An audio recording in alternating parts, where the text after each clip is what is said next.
Ladies and gentlemen, the President of the United States and the President of Romania.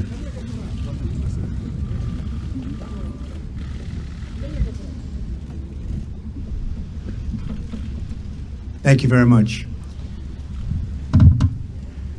President Iohannis, thank you for being here. It's an honor to welcome such a good friend of America to the White House. As you know, the people of Romania and America share much in common: a love of freedom, proud cultures, rich traditions, and a vast and storied landscape to call home. The relationship between our two countries stretches back well over a century, but today we especially reaffirm and celebrate our strategic partnership that began more than 20 years ago. That partnership covers many dimensions, including economic, military, and cultural ties, and today we are making those ties even stronger. Mr. President, your visit comes at an important moment, not just in this partnership, but among all of the responsible nations of the world. I have just returned from a historic trip to Europe and the Middle East, where I worked to strengthen our alliances, forge new friendships, and unite all civilized peoples in the fight against terrorism.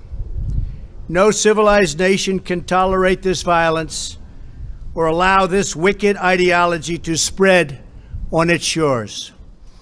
I addressed a summit of more than 50 Arab and Muslim leaders, a unique meeting in the history of nations, where key players in the region agreed to stop supporting terrorism, whether it be financial, military, or even moral support. The nation of Qatar, unfortunately, has historically been a funder of terrorism at a very high level. And in the wake of that conference, nations came together and spoke to me about confronting Qatar over its behavior. So we had a decision to make. Do we take the easy road, or do we finally take a hard but necessary action? We have to stop the funding of terrorism.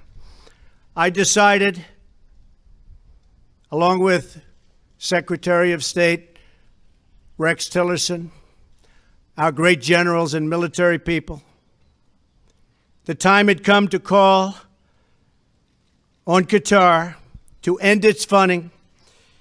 They have to end that funding and its extremist ideology in terms of funding. I want to call on all of the nations to stop immediately supporting terrorism. Stop teaching people to kill other people. Stop filling their minds with hate and intolerance. I won't name other countries, but we are not done solving the problem, but we will solve that problem. Have no choice. This is my great priority because it is my first duty as president to keep our people safe. Defeating ISIS and other terror organizations is something I have emphasized all during my campaign and right up until the present. To do that, stop funding, stop teaching hate, and stop the killing.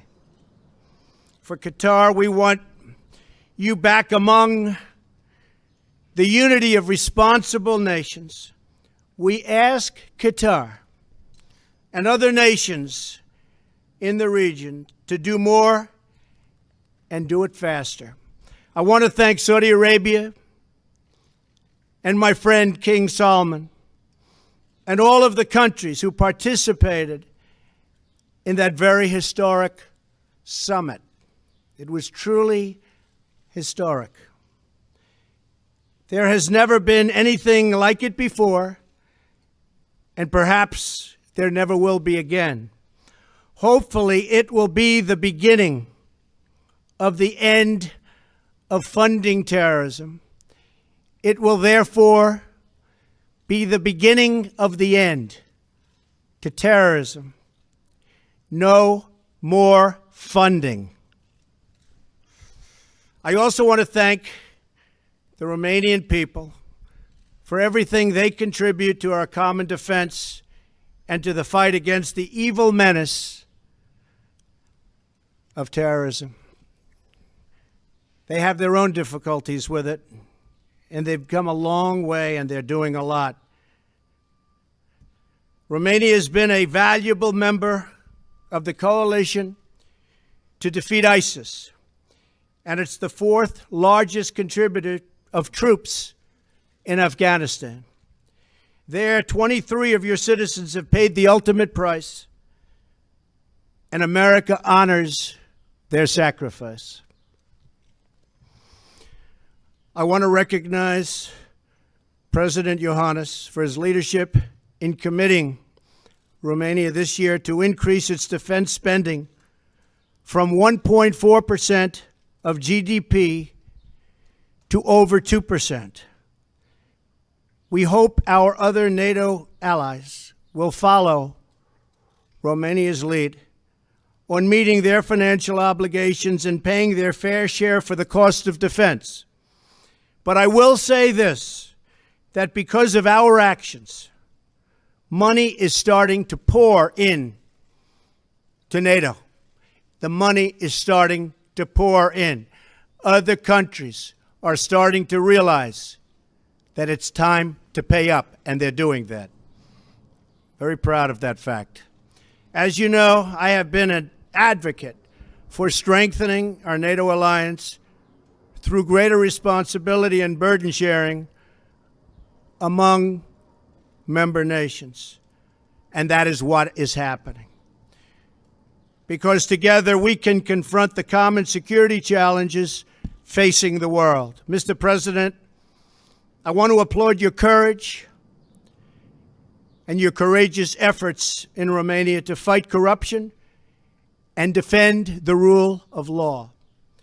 This work is necessary to create an environment where trade and commerce can flourish and where citizens can prosper. I look forward to working with you to deepen the ties of both commerce and culture between our two countries. Romanians have made contributions to the United States and to the world.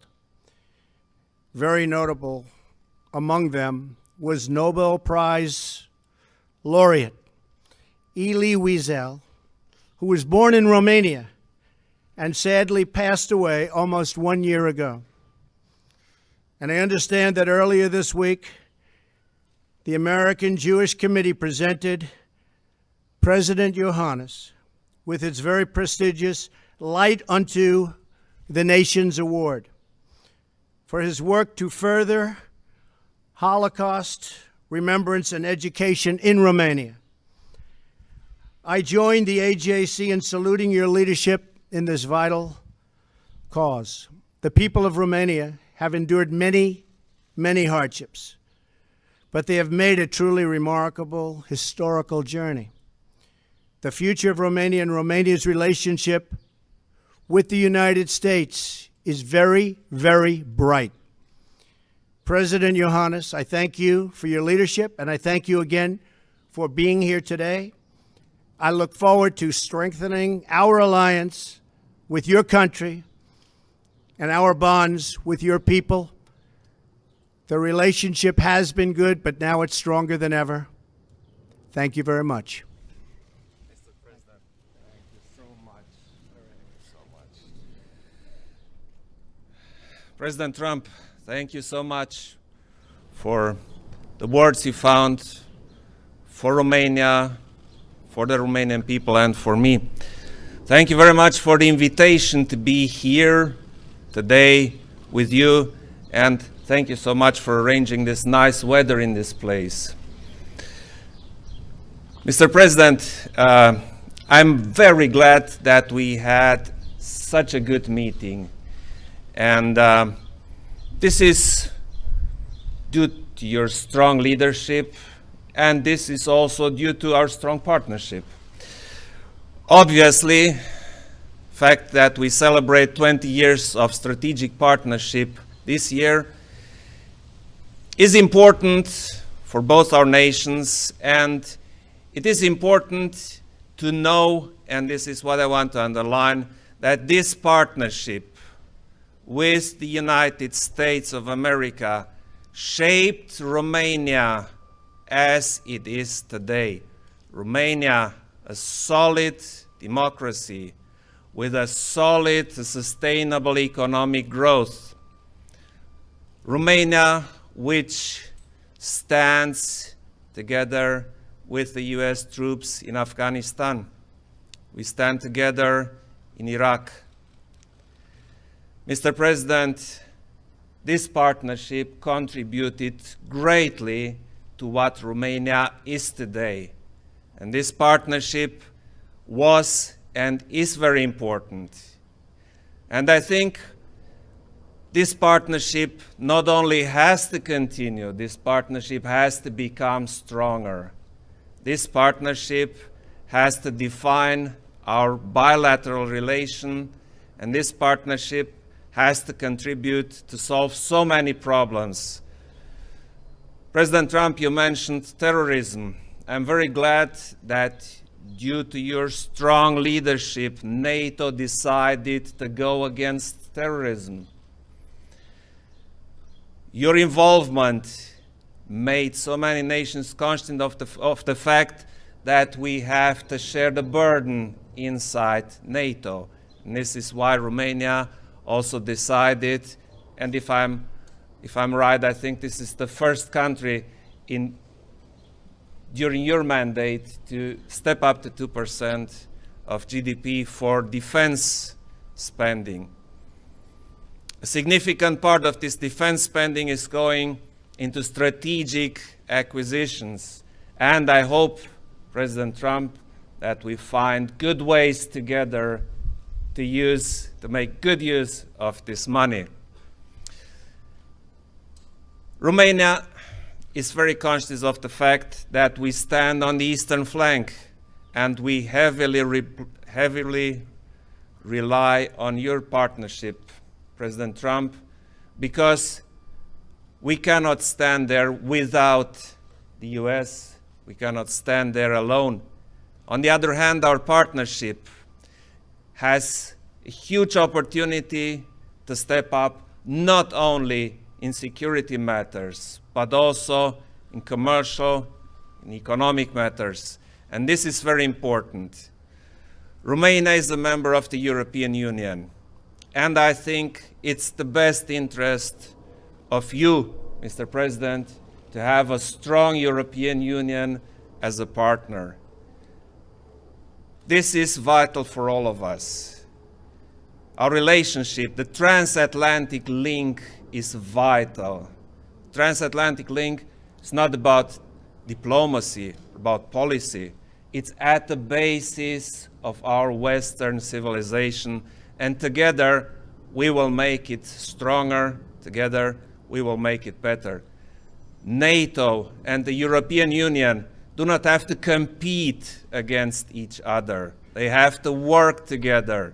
They have to work in such a manner as to produce synergetic effects, make NATO stronger, make Europe stronger, make the United States of America stronger.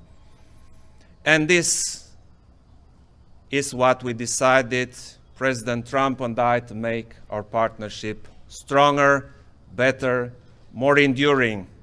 And this will lead very soon to an enhanced economic exchange, to better commerce. And this is what we all decide and what we wish, because we are responsible President Trump and I, not only for the security, we are responsible for the well-being of our citizens, and this is what we are decided to do. Thank you so much, President Trump. Thank you. Dave Boyer, Washington Times, please. Dave. Thank you. Come on, Dave. Gotta Thank get you, going Mr. here, Dave. President. Apologies. That's all right, Dave. Mr. President, this morning on Twitter, you were referring to the testimony of James Comey vindicating you. But I wondered if you could tell us in person, sir, why you feel that his testimony vindicated you when it's really boils down to his word against your word. And if you could also tell us, sir, do tapes exist of your conversations Yeah. with him? Well, I'll tell you about that maybe sometime in the very near future. But in the meantime, no collusion, no obstruction. He's a leaker. But we want to get back to running our great country. Jobs, trade deficits, we want them to disappear fast. North Korea, big problem. Middle East, a big problem. So that's what I am focused on. That's what I have been focused on. But yesterday showed no collusion, no obstruction. We are doing really well. That was an excuse by the Democrats who lost an election that some people think they shouldn't have lost, because it's almost impossible for the Democrats to lose the Electoral College, as you know. You have to run up the whole East Coast and you have to win everything as a Republican, and that's just what we did. So it was just an excuse. But we were very, very happy. And frankly, James Comey confirmed a lot of what I said. And some of the things that he said just weren't true. Thank you very much. Do you have a question?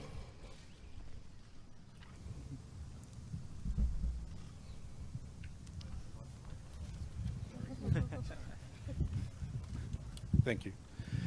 And Mr. President, if you could tell us, a couple weeks ago, President Trump was in Brussels at the NATO meeting, and not only was he encouraging NATO members to pay up the 2% required of GDP for national defense, but he also was saying that countries, even including yours, who had not paid 2% in the past, should make up for that difference. Do you think that's fair? I was in Brussels, and I met President Trump, and I listened to his speech, and I liked it. Because, you see, NATO is based on values, but it is ultimately a military alliance. And you know, military spendings are complicated, and you need a lot of money, because NATO is the strongest alliance the earth ever saw, and we want to keep it that way. So we have to spend money for defense purposes. And spending money means if you're in alliance, everybody has to spend money. This is called burden sharing. And I fully agree, Mr. President, to that. So of course, some people liked this better and some didn't like it so much, but it's a simple fact that we have to do this, not as a purpose in itself. We have to do this to stay strong, to be strong, and to defend our nations. 100% correct. And you know, one of the things I was referring to during that speech was the fact that, yes, they haven't paid what they should be paying now, but for many years they haven't been paying. So I said, do we ever go back and say, how about paying the money from many, many years past? Now, I know no president has ever asked that question, but I do. We're going to make NATO very strong. You need the money to make it strong. You can't just do what we've been doing in the past. So I did say, yes, you haven't paid this year, but what about the past years, the many past years where you haven't paid? Perhaps you should pay some or all of that money back. You have a question? Domnișoara Avramescu, TVR. Thank you. I have a question for President Trump. On the matter of security, sir, many of the countries on the eastern flank of NATO, including Romania, see Russia as a threat to the security and the peace in the region. Do you share this vision, and do you think that United States should act under Article 5 if any of these countries will be under military aggression? Thank you very much. Well, I'm committing the United States and have committed, but I'm committing the United States to Article 5. And certainly we are there to protect. And that's one of the reasons that I want people to make sure we have a very, very strong force by paying the kind of money necessary to have that force. But yes, absolutely, I'd be committed to Article 5.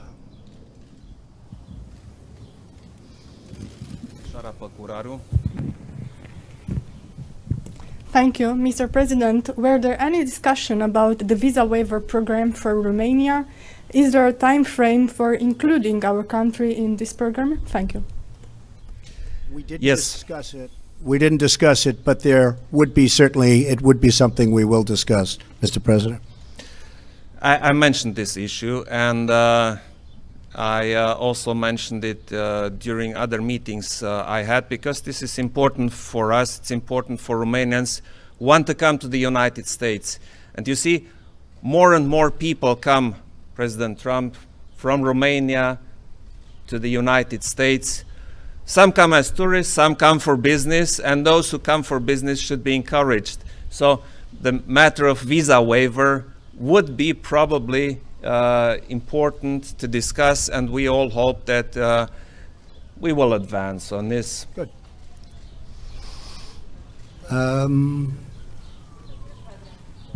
Oh, I look at those hands up there, President. Do you have this in Romania too? I don't know. Yeah, I got the microphone. Oh, boy. If you allow me, If I Mr. could President. if I could only sell that, if I could only sell it. Who would like to ask? Should I take one of the killer networks that treat me so badly as fake news? Should I do that? Huh? Go ahead, John. Be fair, John. Oh, absolutely. Remember how nice you used to be before I ran? Um, Such a nice man. always fair. Mr. President, I want to get back to James Comey's testimony. You suggested he didn't tell the truth in everything he said. He did say under oath that you told him to let the Flynn, you said you hoped the Flynn investigation you could let. I didn't say that. So he lied about that. Well, I didn't say that. I mean, I will tell you, I didn't say that. And did he ask you to pledge his And there'd be loyalty? nothing wrong if I did say it, according to everybody that I've read today, but I did not say that. And did he ask for a pledge of loyalty from you? That's another thing he said. No, he did not. So he said those things under oath. Would you be willing to speak under oath to give your version of those events? 100%. I And- didn't say under oath. I hardly know the man. I'm not going to say, I want you to pledge allegiance. Who would do that? Who would ask a man to pledge allegiance under oath? I mean, think of it. I hardly know the man. It doesn't make sense. No, I didn't say that, and I didn't say the other. So if Robert Mueller wanted to speak with you about that, I you would be willing glad talk to him? tell him exactly what I just told you, John. And you seem to be hinting that there are recordings of those conversations. I'm not hinting anything. I'll tell you about it over a very short period of time. Okay? Okay. Do you have a question here? When will you tell us about the Over a recordings? fairly short period of time. Are there tapes, sir? Oh, you're going to be very disappointed when you hear the answer. Don't worry. John, do you have a question for the president? Yes. Thank you. And President Yohannes, you are no stranger to Russian aggression. Vladimir Putin recently suggested that Romania could be in Russia's crosshairs. How concerned should the world be about Russian aggression in your region, and how concerned should we be here in the United States about what Russia tried to do in our election, sir?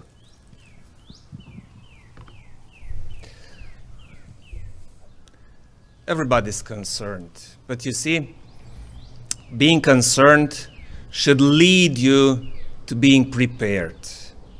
So in my opinion, we have to be very clear, very simple, and very straightforward if we talk about Russia and with Russia. In my opinion, we need dialogue. But on the other hand, we need what we all together decided in NATO, a strong deterrence. So this combination, strong deterrence and dialogue, should lead towards a solution which is feasible for every part. Domnul Pantazi.